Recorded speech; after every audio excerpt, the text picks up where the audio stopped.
Mike for Spokane. We're talking about the Spokane County Jail. This is part 2. There'll probably be a part 3. In the first part, we talk about a young man and his mother who were harassed by the police. The kid was accused of a crime he didn't commit. They both end up dead, but we don't think it is at the hands of the police department.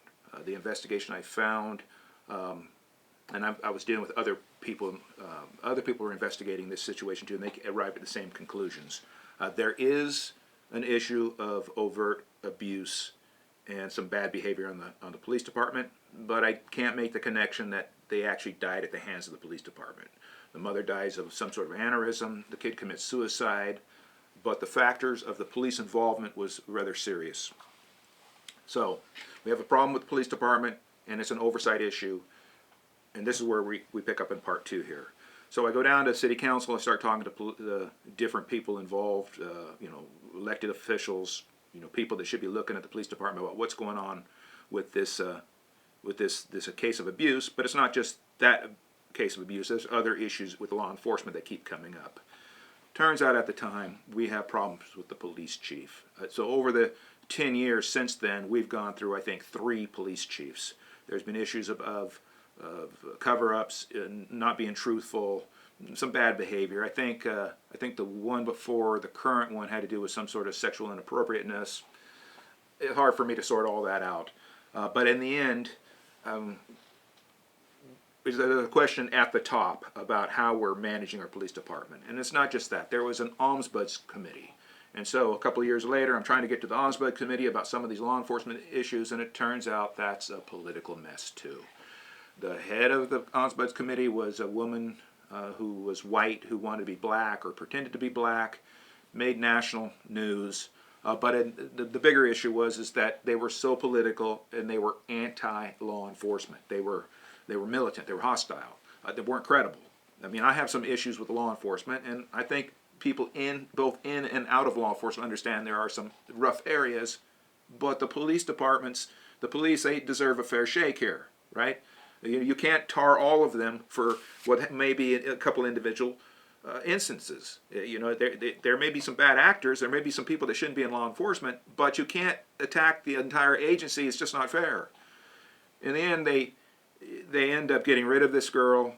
They get rid of several of the committee members. The Ombudsman's Committee was no path. You're not going to get any kind of oversight. You're not going to find out what's going on through them. So that's a dead end for me. I believe that the mayor, the city council, the county commissioners, all the people that we elect for elected office that we vote for, it's their job to provide oversight. When they run for elected office, yeah, I'm going to do everything I can for the little guy, and I'm going to protect your rights, and I'm going to be the best ever. But when they get in office, it's, yeah, we'll form a committee, it goes to committee, and the committees turn political, mostly about the flow of money, and you just can't trust them. And so now I got an issue with the police chiefs changing. I got a problem with the Ombudsman Committee being uncredible or lacking complete credibility. And I think they changed the Ombudsman person. Again, it turns out we end up with this new guy named Bart Logue. And I talked to Bart Logue on the phone last year. He seemed like a nice guy. I think he's got a retired military officer in some branch or other. I think he's trying to do a good job, but he says that he doesn't have investigative powers. Now, when I talked to him last year, I'm not really talking about the stuff from 10 years ago. I'm talking about the jail. We have so many deaths in there. It's just not adding up. People say it's the most dangerous jail on the West Coast. They're saying that there's harassment going on there. People are dying. They're calling them suicides. It's just not adding up. Bart says, I don't have investigative powers. They won't let me look at that. I hear the problems. It's not right, but there's nothing I can do. This is a problem for me, right? I need to figure out what's going on in that jail. And now there's talk about a new jail, but I don't know that that's going to solve the problem. Whatever, it may be an old jail, but people dying in there, there are just too many of them.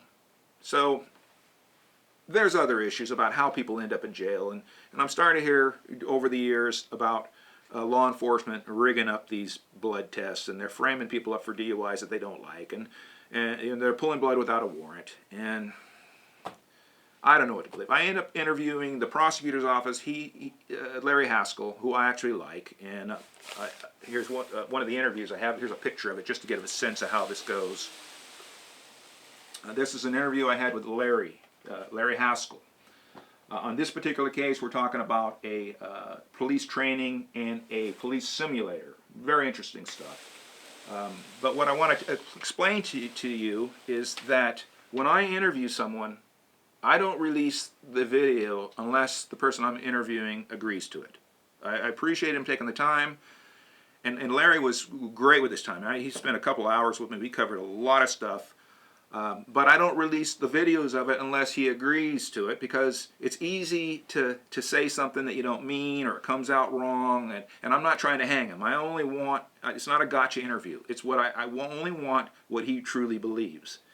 Now, in this particular case, he agreed to the section on the police training, the simulator, and I released it, under with the uncut report. Now it's a local person named Hatham Almar. I've been working with him. We've done a number of videos, and they have to do with local issues.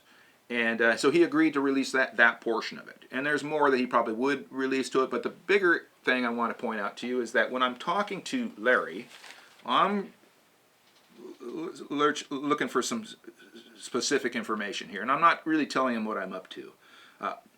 I played poker all my life, and a lot of how you extract information from people and how you induce behavior, induce actions, is really the game of poker. Most people, when they play poker, it's like bingo. It's my cards, they're either good, they're not good. But when you play for a while, you learn that there's a lot more to the game of poker, and it helps in interviewing situations. So with Larry, I'm close to him, I'm covering a lot of stuff, I'm bouncing all over the place, and I can hear him in his voice. Now, I don't think Larry lied to me. I think he's actually, I like Larry a lot. I want to be clear that I think he's probably a pretty good prosecutor. Some of the problems I might have isn't really him personally. He's bound by the job. I just want you to know this is not an attack on Larry Haskell. I voted for him, probably vote for him again if he would run again. That isn't it. But there have been some issues, and there was 4 or 5 areas where I could hear in his voice he's either fading the question or it's not ringing right to me. One of them is marijuana. Okay. He probably doesn't approve of marijuana, but he said in his vote, yeah, it's a law. Why we don't mess with it unless it involves auto, or some kind of extenuating circumstances. That's the law. We respect it, and I believe he does that. I believe that, but I could kind of hear that. All right, he's probably a bit of a Puritan, more so than me, which is not a bad thing in your prosecutor's office. You kind of want him straight and narrow. There was a couple other areas, immigration, ice holds and stuff. I would call that a positive tell. He was really wanted to enforce the immigration laws. And I kind of agree with him. I have a big problem with the sanctuary cities, and now that I've been down around the train station and seeing stuff that's going on down there, I could see why, yeah, but it was, you could hear in his voice, he was, yeah, I feel like it's my job, we need to get a handle on it, it's a public security issue. I kind of agree. The other area that I had a problem with was the people are saying that they're pulling blood without a warrant and they're framing people up. I asked him about that. He goes, no, we always get a warrant. That doesn't go on. But I have other people saying it. But I could hear in his voice something isn't right. I could hear he kind of fading it. But I believe he's telling me the truth. So eventually, and I'm already deciding I'm going to have to get in the jail. I'm going to roll through the system. I'm going to find out what's going on, because this has been going on for 10 years. At this time, but the time that I had interviewed with him, the desk had been picked up, and so I'm going into the jail.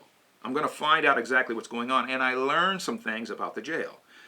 It was probably maybe 2-3 months after this interview that I actually ended up getting tossed into the jail. Now, this is like a 2-year plan. I grew my hair till it was shoulder length. I drove around town with this hat, Crooked Lane. It's actually a hat for my brother who lives in California, bought into a brewery, gets beer and hats, I guess. So he gave me this hat. So I'm looking pretty rough. I got long hair. I got a crooked lane. I'm driving an old car. I look either like a druggie or like I'm homeless.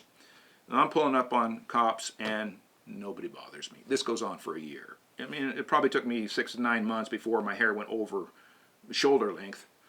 But I thought about this for a year and a half. And one thing I noticed by pulling up on the police, and when I pull up, you're watching them, or you're at an intersection, you're watching them, or you pull up behind them, you watch them, or they pull up on you, and they're on their cell phones a lot.